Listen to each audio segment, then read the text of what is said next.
आज की क्लास की शुरुआत में हमने एक मुहावरा लिखा है और इस मुहावरे का अर्थ आपको विचार करना है चार ऑप्शन से देख करके कौन सा सही होगा। पहले ऑप्शन में लिखा गया है चिराग तले अंधेरा, दूसरा लिखा गया है एक पंथ दो काज, नेक्स्ट आगे नाथ ने पीछे पगा और लास्ट लिखा है अंधों में काना राजा। उम्मीदें हैं सही आंसर आपका चिराग तले अंधेरा ही होगा, जो कि सही आंसर है। अपनी बुराई नहीं दिखती में से चिराग तले अंधेरा। अच्छा, फिर जो एक पंथ दो काज है, इसका एक साथ दो कार्य करना मीन्स होगा। आगे नाथ ने पीछे पगा का मीन्स होता है घर का अकेला, और अंधों में काना राजा का मीन्स होता है कि अज्ञानियों में अल्प ज्ञान वाले का सम्मान। अगर आपने एक बार अगर इनको सुन लिया है और एक बार आप वीडियो को दोबारा से अगर देख लें तो मेरा मानना है कि जब भी मुहावरे आपके सामने आएंगे तो तीसरी बार आपका ये जो अलाउद्दीन का चिराग है, आपका दिमाग, आपका जो मस्तिष्क है, इसका उत्तर अवश्य दे देगा। मुहावरे ऐसी ही चीज होते हैं और इसीलिए मुहावरों का रिवीजन जरूरी है। इसके साथ साथ विलोम शब्द हैं, पर्यायवाची हैं, अनेकार्थी शब्द होते हैं, उन सबको आपको बार बार रिवीजन करना है। और ये क्लास रिवीजन की क्लास होगी, हिंदी की क्लास भी रिवीजन की क्लास होगी और ये क्लास इंपॉर्टेंट होने वाली है आपके यूपीपी के एग्जाम के लिए, यूपी लेखपाल के एग्जाम के लिए, सुपर टेट, यूपी टेट के लिए, और आने वाला जो अगस्त माह तक या अगस्त माह से पहले एग्जाम आपका होने वाला है यूपी पैट का, जिसमें आपकी जो 2142 वैकेंसी ग्राम विकास अधिकारी की आने वाली है, वो ग्राम विकास अधिकारी की वैकेंसी वो ही अभ्यर्थी दे पाएंगे जो यूपी पीईटी का एग्जाम को क्लियर कर लेंगे। तो इसीलिए आप आज से ही तैयारी में लग जाइए। यूपीपी वालों आप आज से ही तैयारी में लग जाइए। सुपर टेट वालों को भी मैं कहता हूं कि आज से ही तैयारी में लग जाइए। अभी तक मैं हिंदी से अलग जीके की, जीएस की, विविध की क्लासें करा रहा था, लेकिन मेरे पास ऑफलाइन कमेंट आए, खुद कहा अभ्यर्थियों ने कि सर हिंदी आपकी बहुत अच्छी है, हिंदी भी आप अच्छे से कराना जानते हैं। तो मैंने विचार बनाया है कि मैं अब एक क्लास रोजाना मिक्स जी की, जीएस की डाला करेंगे और एक क्लास हिंदी की डाला करेंगे जो मिक्स होगी। अगर आप टॉपिक वाइज भी चाहते हैं तो कमेंट बॉक्स में लिखिए, टॉपिक वाइज भी क्लास आपको मिल जाएगी। मैं इसी तरीके से आपको कुछ और मुहावरे लिखता हूं, आप उनके भी आंसर मुझे आप बताएंगे। हाँ, तो आपको दिए गए हैं कुछ मुहावरे, देखिए जरा। लिखा गया है सीधे मुंह बात न करना। सीधे मुंह बात न करना मीन्स होता है, पहले मुहावरे में लिखा गया है कि सीधे मुंह बात न करना मीन्स होता है घमंड करना। सीधे मुंह बात न करना मीन्स घमंड करना, एटीट्यूड। माथा ठनकना मीन्स होता है शक करना। माथा ठनकना मतलब शक होना, शंका हो, शक होना। नेक्स्ट कान का कच्चा। कान का कच्चा मीन्स होता है सुनी बात पर विश्वास करना। कान का कच्चा होना मीन्स होता है सुनी बात पर विश्वास करना। आप इनको एक बार सुन लो, ना लिखोगे तो भी बात बन जाएगी, बस एक बार सुन लो इनको। इसी क्लास में मैं आपको इस तरीके की हिंदी करा दूंगा, आप ना बिना नोटबुक बनाए, बिना अपने नोट्स बनाए, आपके 38 क्वेश्चन आते हैं यूपीपी में, आप 37 नंबर का, 36 नंबर का करके आओगे, ये मेरा वादा है आपसे। बस आप मेरी वीडियो को देखते रहिए और आपसे मुझे जो उम्मीद है उस उम्मीद को आप तोड़िएगा मत। आपने सब्सक्राइब कर लिया है चैनल को, और जो आपके साथ बैठने वाले अभ्यर्थी हैं, साथ पढ़ने वाले अभ्यर्थी, आपका यह दायित्व बनता है कि आप उसका मोबाइल फोन स्वयं ले अपने हाथों से और सब्सक्राइब करें और उसको जानकारी दें इस क्लास के बारे में। आगे लिखा गया है दांतों तले उंगली दबाना, आश्चर्यचकित होना। दांतों तले उंगली दबाना मीन्स होता है आश्चर्यचकित होना। कान काटना मीन्स होता है चतुर होना। ध्यान देना जरा, अभी एक बार और आपसे पूछे जाएंगे ये मुहावरे, एक बार मैं बता दूं फिर आपसे पूछे जाएंगे। कान काटना मीन्स होता है चतुर होना। डींग हाँकना मीन्स होता है सेखी बगाड़ना, कि मेरे दादाजी ये हैं, मेरे पापा जी और मैं तो ये हूं। सेखी बगाड़, डींग हाँकना मीन्स होता है सेखी बगाड़ना। आगे हाथ को हाथ न सूझना। हाथ को हाथ न सूझना मीन्स होता है घना अंधेरा होना। हाथ को हाथ न सूझना मीन्स होता है घना अंधेरा होना। और चोर की दाढ़ी में तिनका, इसका मीन्स है कि दोषी व्यक्ति स्वयं पकड़े जाता है। अगर आपकी क्वालिटी फोन की सही नहीं है तो उसको 360 में करके देखें, बिल्कुल बढ़िया दिखाई देगी, बिल्कुल एकदम सुपर। चोर की दाढ़ी में तिनका होना मतलब दोषी व्यक्ति स्वयं पकड़े जाता है। आगे लिखा है घर की मुर्गी दाल बराबर, और घर की मुर्गी दाल बराबर का मीन्स होता है कि घर की वस्तु का महत्व नहीं समझा जाता। घर की मुर्गी दाल बराबर मीन्स घर की वस्तु का महत्व नहीं समझा जाता। इधर आइएगा, 3 मुहावरे इधर भी लिखे गए हैं। इधर लोकोक्तियां हैं, दाल भात में मुसलचंद, दाल भात में मुसलचंद, ये 3 लोकोक्तियां हैं। इसका मीन्स होता है बेकार में दखल देना।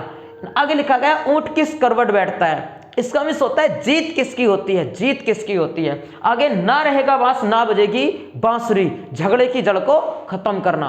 ना रहेगा बांस ना बजेगी बांसुरी मीन्स होता है झगड़े की जड़ को खत्म करना। अब आपकी बारी है बताने की, जरा विचार कीजिएगा। सीधे मुंह बात न करना मीन्स घमंड करना। मेरे बुक से आंसर आने से पहले आपके माइंड में आंसर आ जाना चाहिए। आगे लिखा गया कान का कच्चा होना, सॉरी माथा ठनकना। माथा ठनकना मीन्स शक होना, शक। नेक्स्ट कान का कच्चा होना, सुनी बात पर विश्वास करना। जिसने जैसा कह दिया चल एल भैया तेरी बात ही सही है। कान का कच्चा होना, सुनी बात पर विश्वास करना। दांतों तले उंगली दबाना, आश्चर्यचकित होना। कान काटना, बहुत तेज होना। आपका बच्चा तो बड़ा तेज है, सबके कान काटता है। डींग हाँकना मीन्स होता है सेखी बघारना।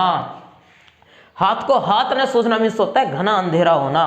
चोर की दाढ़ी में तिनका, दोषी व्यक्ति स्वयं पकड़े जाता है। घर की मुर्गी दाल बराबर, घर की वस्तु का महत्व नहीं समझा जाता। नेक्स्ट लिखा गया आगे इधर, ना रहेगा बांस ना बजेगी बांसुरी, झगड़े की जड़ को खत्म करना। नेक्स्ट ऊंट किस करवट बैठता है, जीत किसकी होती है। और दाल भात में मूसल चंद, बेकार में दखल देना। उम्मीदें हैं आपको समझ आए होंगे आंसर। आगे लाते हैं नेक्स्ट प्रश्न लगाते हैं। अब नेक्स्ट प्रश्न लगाए स्क्रीन पर। लकड़ी के मकानों में चिरागों को न रखिए, लगी आग पड़ोसी भी बुझाने नहीं आते, जो बीत गए हैं वो जमाने नहीं आते। आगे लिखा गया शब्द है ऋषिराज, और आपको यह बताना है कि ऋषिराज शब्द में समास बताना है कि कौन सा समास होगा। समास मैंने पिछले जो हिंदी पढ़ाई है, हिंदी की प्लेलिस्ट लगी हुई है, उसमें हिंदी की बहुत सारी वीडियो मैंने अपलोड की है, उसमें भी दिया हुआ था, टॉपिक वाइज भी पढ़ाया है। आप फिलहाल यहाँ विचार कीजिए कि ऋषिराज में कौन सा समास होगा। उम्मीदें हैं कि होगा। तत्पुरुष समास के सारे उदाहरण दिए गए हैं। ऋषिराज क्या लगाओगे, ऋषियों में है जो राजा अधिकरण तत्पुरुष समास लगाओगे, या ऋषियों का राजा संबंध तत्पुरुष समास लगाओगे। यही उलझने वाली बातें हैं, यही आप उलझ सकते हैं। तो सही आंसर इसका ये नहीं होगा, अधिकरण तत्पुरुष समास होगा। ऋषियों में है जो राजा, कौन सा समास हो जाएगा, ऋषियों में है जो राजा। ऋषिराज मीन्स अधिकरण तत्पुरुष समास। मैं 1-2 मिनट लेकर के बस समास का रिवीजन कराऊंगा। समास का रिवीजन उसके बाद 50-60 समास बोर्ड पर लिख के जाएंगे। एक बार मैं आंसर बताऊंगा, फिर आपसे पूछे जाएंगे, और देखते हैं कि कोई एग्जामिनर कहां से सवाल लाएगा जो आपसे समास का छूट जाए। ऐसा कौन सा सवाल हो सकता है, देखिए जरा जल्दी से हम विचार करते जाइएगा। समास क्या है, 2 शब्दों का समाहार। अधिक भी हो सकते हैं, 2 से अधिक शब्द भी इसमें शामिल हो सकते हैं। इनके 2 या 2 से अधिक शब्दों के समाहार को कहा जाता है समास। जैसे सबसे पहले जो समास है वह है द्वंद्व समास। और द्वंद्व समास में क्या होता है, द्वंद्व समास के अंदर होता यह है कि 2 शब्द दो होते हैं, और दोनों के दोनों शब्द कैसे होते हैं, रूढ़ होते हैं। द्वंद्व समास में दोनों के दोनों शब्द कैसे होते हैं, रूढ़ का मतलब अपने आप में विशेष होते हैं। जैसे सीधा सीधा समझा रहे हैं, दिन रात, दिन रात, नदी नाले, माता पिता, माता पिता। शॉर्ट में आपको दिए जा रही है जानकारी, माता पिता। कहां पर होगा ये समास, ये समास होगा वहां पर जहां पर कैमरा सेट नहीं हो रहा, माता पिता, चलो जो इतना ही सही है। वहां पर जहां पर 2 शब्द दिए हुए हो और उन शब्दों के टुकड़े करने पर बीच में और आ जाए या अथवा आ जाए, या फिर या ही आ जाए, या तो और आ जाए या फिर अथवा आ जाए या फिर या आ जाए। जैसे दिन और रात, दिन अथवा रात, दिन या रात। नदी नाले, नदी और नाले, नदी या नाले, नदी अथवा नाले। ऐसी परिस्थिति में बनेगा द्वंद्व समास। कहानी खत्म। आगे अगला समास आता है द्विगु समास। जल्दी नहीं खींचने की कोशिश कर रहे हैं। द्विगु समास नंबर 2। द्विगु समास में होगा पहला शब्द संख्यावाचक। द्विगु समास में होगा पहला शब्द संख्यावाचक। जैसे सप्ताह, जैसे बारहसिंगा, जैसे चौराहा। यहां ऐसी परिस्थिति बन जाएगा समास द्विगु समास। देखिएगा 7, 12 और 4, पहला शब्द अगर संख्यावाचक मिल जाए तो दोनों आके बंद, समास द्विगु समास हो जाएगा। नंबर 3 आता है कर्मधारय समास। कर्मधारय समास कहाँ होगा?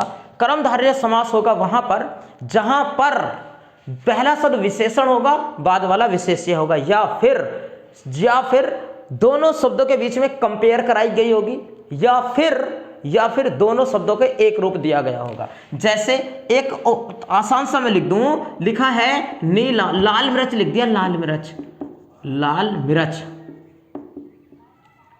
मिर्च की विशेषता है कि वो लाल है, बाद वाला शब्द विशेष्य और तो पहला वाला विशेषण है, ये बात आपको पता है, लेकिन अलग समझिएगा। अगला एक शब्द मैंने लिखा है कि मुनिवर।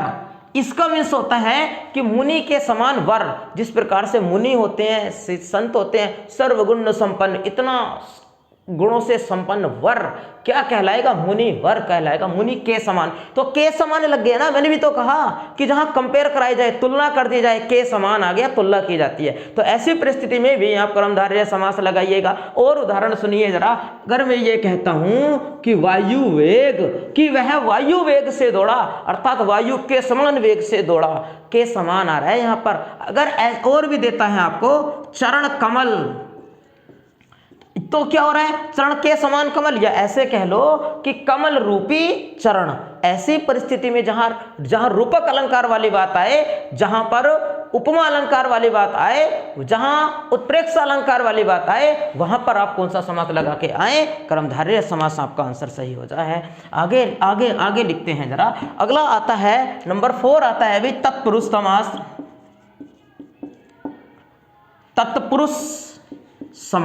तत्पुरुष समास में क्या होता है? जो कारक के 8 प्रकार हैं, पहला 8 प्रकार, तो 8 प्रकारों में से ये तत्पुरुष समास वहां होगा जहां पर किसी कारक चिन्ह की विभक्ति आ जाएगी। कारक के 8 प्रकार, पहला वाला हटा दो कर्ता कारक, लास्ट वाला भी हटा दो संबोधन कारक, अब 6 बचे। अब 6 कारक में से जिसकी भी विभक्ति हो जाएगी, समझिएगा कि वही तत्पुरुष समास हो जाएगा। जैसे मैंने लिखा है मतदाता, अर्थात मत को देने वाला, इसके टुकड़े हो जाएंगे। को आया है तो क्रम तत्पुरुष समास, क्योंकि क्रम में आती है, क्रम तत्पुरुष समास हो जाएगा। आगे लिखा गया है जैसे देश निकाला,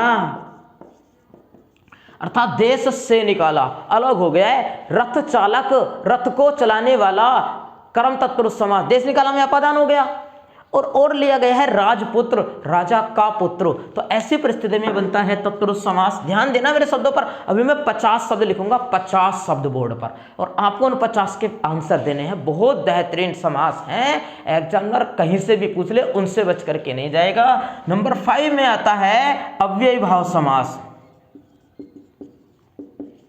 अव्यय भाव, ये अव्यय भाव समास कहां होगा? पहले तो ना आप अव्यय को समझ लो। अगर आपने अव्यय वाला टॉपिक नहीं पढ़ा है तो आप पहले अव्यय को समझिए। अव्यय क्या होता है? अव्यय होता है ए प्लस व्यय, अर्थात जो कभी व्यय ना हो। जैसे शब्द लिखा है मैंने, कैसा लिख दिया, कैसा, तो कैसा शब्द को तो कैसे ही कर लोगे, ये तो व्यय हो गया, ये तो खर्च हो गया।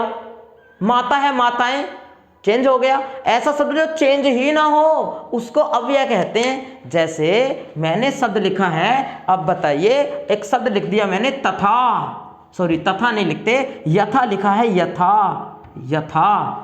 अब बताओ यथा है या प्रति शब्द लिखा है, प्रति, या फिर बे शब्द लिखा है, बे, या फिर आ शब्द लिखा है। जैसे यथा है तो यथा हमेशा यथा ही रहेगा। यति, यथु, यथो, यथा, कुछ नहीं हो सकता। यथा है तो यथा ही रहेगा। अगर प्रति है तो प्रति ही रहेगा, बे है तो बे ही रहेगा, चेंजिंग नहीं हो सकती कुछ भी। और जिस शब्द में चेंजिंग ना हो, इसका मतलब व्यय ना हो, उसी को अव्यय कहते हैं। और जिस समास में पहला शब्द अव्यय होता है उसको अव्यय समास कहते हैं। जैसे यथा समय, जैसे बेगुनाह, जैसे प्रतिदिन। अब मेरी बात को समझ लो आप। अगर एग्जामिनर आपको यह दे रहा है, अगर उसने लिख दिया कि बताइए जरा कि पल पल में कौन सा समास होगा, आप क्या लगा के आओगे? पल पल में भी अव्यय भाव समास लगा के आना। आप ये ना समझ लेना कि यहां तो दोनों शब्द के बीच में डैश आ गया, द्वंद्व लगा दे, नहीं। मैंने समझाया कि द्वंद्व समास वहां होता है जहां पर दोनों शब्द रूढ़ हों, दोनों शब्द अपने आप में अगर रूढ़ होंगे तब ही द्वंद्व समास होगा। आप समझिए यहां क्या अलग अलग रूढ़ है? एक ही है। अगर देता घर घर, बार बार, पल पल, डगर डगर, डोर डोर, हाथों हाथ, हर रोज। दे एग्जामिनर क्या देना है आपको, अगर एक से शब्द दे दिए हैं तो आप अव्ययी भाव समास लगा के आइएगा। नंबर लास्ट बचता है बहुव्रीहि समास। बहुव्रीहि समास में होता है कि दो शब्द मिलते हैं और किसी तीसरे शब्द की ओर इशारा करते हैं। दो शब्द मिलकर किसी तीसरे शब्द की ओर इशारा करेंगे। जैसे शब्द हमने लिखा चक्रपाणी, भगवान विष्णु को कहते हैं। चक्र माने चक्र, आप समझते हैं चक्र, और पाणी मतलब हाथ, अर्थात जिसके हाथ में चक्र है। किसके है, भगवान विष्णु के। शब्द लिखा गया है पंकज। पंख माने होता है कीचड़ और जय मीन्स होता है जन्मा, अर्थात कीचड़ में जन्मा। किसको बोलते हैं, कहते हैं कमल को। तो लंबोदर हो जाएगा। लंबो लंबा, लंबा है जिसका उदर मतलब होता है पेट, लंबा है जिसका उदर। इसमें भी कौन सा समास बन रहा है, इसमें भी समास बन रहा है बहुव्रीहि समास। अब मैंने तो आपको समझा दिया, आपको जरा वीडियो को रोक करके इन पर विचार कर लो, उसके बाद मैं बोर्ड पर अगले पेज पर लेकर के आता हूं बहुत सारे समास जिनके आंसर आपको देने हैं, इनको समझ करके।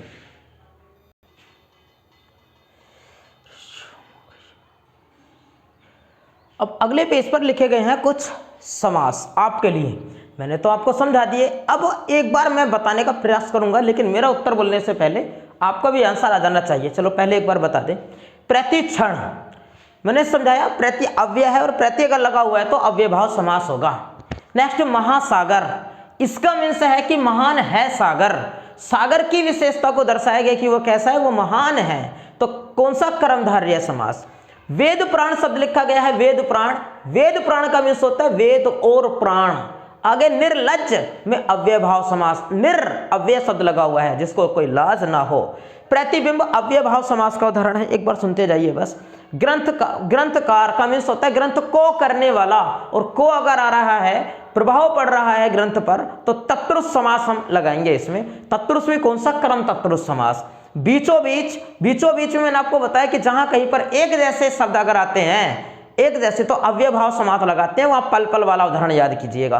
रत्न जड़ित, रत्न जड़ित का मतलब है कि रतन के द्वारा जड़ित, अर्थात जड़ने के लिए हेल्प ली गई है रतन की, और यहां पर कर्ण तत्पुरुष समास बनेगा। फल फूल में होगा अव्यय द्वंद्व समास। फल और फूल दोनों अलग शब्द हैं, द्वंद्व होगा। प्रदूषण रहित, प्रदूषण से रहित। पहले प्रदूषण था, अब प्रदूषण नहीं है, अर्थात अलग हो गया है। अलग हो या मुक्त होने की स्थिति अगर आती है तो वहां पर समास तत्पुरुष बनता है, और अपादान तत्पुरुष समास का ये उदाहरण है। आगे लिखा गया परीक्षा भवन। परीक्षा भवन अर्थात परीक्षा के लिए भवन, के लिए आता है तो संप्रदान तत्पुरुष समास हो जाएगा। वीणा पाणी, मां शारदे सरस्वती को कहा जाता है। वीणा है जिनके हाथ में, सरस्वती को कहते हैं जलद, जल प्लस दय, अर्थात जल को देने वाला। जलद कहते हैं बादल को। बहुव्रीहि समास का उदाहरण है, ये भी बहुव्रीहि समास का उदाहरण है। देश रक्षा, देश के लिए रक्षा, देश देश देश की रक्षा, सॉरी के लिए नहीं लगाएंगे, के आएगा ना, देश की रक्षा, तो का की के संबंध तत्पुरुष समास आ रहा है। त्रिवेणी में आएगा द्विगु समास। त्रि पहला शब्द संख्यावाचक है। अष्टाध्यायी, अष्ट पहला शब्द भी संख्यावाचक है तो द्विगु समास। भूख प्यास का मीन्स भूख और प्यास, इसमें भी द्वंद्व समास बनेगा। साफ साफ, यहां देखिएगा दोनों एक से शब्द हैं तो अव्यय भाव समास हो जाएगा। सुख प्राप्त, सुख को प्राप्त, कर्म तत्पुरुष समास। सुख को प्राप्त, कर्म तत्पुरुष समास। गौरी शंकर में आएगा द्वंद्व समास, गौरी और शंकर, गौरी और शंकर। नेक्स्ट लिखा गया है समक्ष, समक्ष सम अव्यय भाव आ रहा है। धूप दीप, धूप और दीप द्वंद्व समास बन रहा है। धनुर्बाण, धनुष और बाण, इसमें भी द्वंद्व समास बन रहा है। देवासुर, देव और असुर द्वंद्व समास का उदाहरण है। नेक्स्ट हरा भरा, हरा और भरा, ये भी द्वंद्व समास का उदाहरण है। जेब कतरा अर्थात जेब को कतरने वाला, ये कर्म तत्पुरुष समास का उदाहरण है। अब मैं एक बार इनको रफ करता हूं, बताइए। प्रतिक्षण अव्यय भाव, मेरे प्रश्न का उत्तर बोलने से इस बार पहले आपका आंसर आना चाहिए माइंड में। महासागर कर्मधारय, महान है सागर। वेद प्राण, वेद और प्राण द्वंद्व समास होगा। निर्लज्ज जिसको लाज ना हो अव्यय भाव समास। प्रतिबिंब अव्यय भाव समास। ग्रंथकार कर्म तत्पुरुष समास। बीचों बीच अव्यय भाव समास। रत्न जड़ित, रत्न से जड़ित कर्ण तत्पुरुष समास। फल फूल द्वंद्व समास और प्रदूषण रहित अपादान तत्पुरुष समास का उदाहरण है। आगे लिखा गया परीक्षा भवन, परीक्षा के लिए भवन। के लिए संप्रदान तत्पुरुष समास। वीणा पाणी सरस्वती को कहते हैं बहुव्रीहि समास। जलद बादल की ओर इशारा करता है इसलिए बहुव्रीहि समास। देश रक्षा अर्थात देश की रक्षा संबंध तत्पुरुष समास। त्रिवेणी में बोला द्विगु समास। त्रिवेणी अष्टाध्यायी में होगा अव्यय भाव समास। भूख प्यास में होगा अव्यय कहां बोलते हैं द्विगु समास। और भूख प्यास में होगा द्वंद्व समास। साफ साफ में होगा अव्यय भाव। सुख प्राप्त सुख को प्राप्त कर्म तत्पुरुष समास का उदाहरण है कर्म तत्पुरुष समास। गोरी शंकर गोरी और शंकर द्वंद्व समास का उदाहरण है। समक्ष अव्यय भाव सम अव्यय है इसमें। धूप दीप धूप और दीप द्वंद्व समास का उदाहरण है। धनुर्बाण धनुष और बाण द्वंद्व समास का उदाहरण है। देवासुर देव और असुर द्वंद्व समास है। हरा भरा में भी द्वंद्व समास है। और जेब कतरा जेब को कतरने वाला में कर्म तत्पुरुष समास होगा। आगे बढ़ते हैं नेक्स्ट पेज की तरफ। अगला प्रश्न लिख करके आपसे ये बात पूछी गई है, शब्द लिखा गया है आदित्य है। आपको ये बताना है, प्रश्न मैं बोल दूं जरा। प्रश्न ये है कि 4 ऑप्शन दिए गए हैं और चारों के चारों ऑप्शंस में से कौन सा वो ऑप्शन है जिस ऑप्शन के तीनों शब्द सूर्य आदित्य के पर्यायवाची हैं। तीनों शब्द आदित्य के पर्यायवाची, इस बात पर आपको विचार करना है। उम्मीदें हैं आपने कर लिया होगा, नहीं करा तो वीडियो को पुश करके और आप समय ले सकते हैं। मैं आंसर बताना शुरू करता हूँ, वीडियो लंबा ना हो क्योंकि लंबा वीडियो अपलोड होने में थोड़ी दिक्कत होती है। आदित्य सबसे पहले तो बता दें, आदित्य जो पर्यायवाची है, आदित्य पर्यायवाची है सूर्य का। आदित्य सूर्य को कहते हैं। और इसमें सुरेश, गोपाल और नीरज तीनों ही में से एक भी ऐसा शब्द नहीं है जो सूर्य का पर्यायवाची हो। देखिएगा जरा, सुरेश, गोपाल, नीरज कहते हैं कमल को, और गोपाल भगवान कृष्ण को कहते हैं। अलग अलग आ रहे हैं सर। सुरेश इंद्र भगवान को कहते हैं। आगे लिखा गया है पूषा चलो सूर्य का पर्यायवाची है। पूषा सूर्य का पर्यायवाची आ गया है। सूर्य ये भी सही है, लेकिन तन्य कहा जाता है पुत्र को। तन्य जो बोलते हैं वो किसका पर्यायवाची है? पुत्र का पर्यायवाची है, इसलिए ये वाला ऑप्शन भी कट हो गया। पूषा सूर्य का पर्यायवाची है, तन्य पुत्र का आ गया अब, लेकिन सर तालाब को कहते हैं, तो इनमें से एक ही मैच कर रहा है। चौथे ऑप्शन में सूर्य, अरुण और पूषा तीनों ही पर्यायवाची हैं सूर्य के।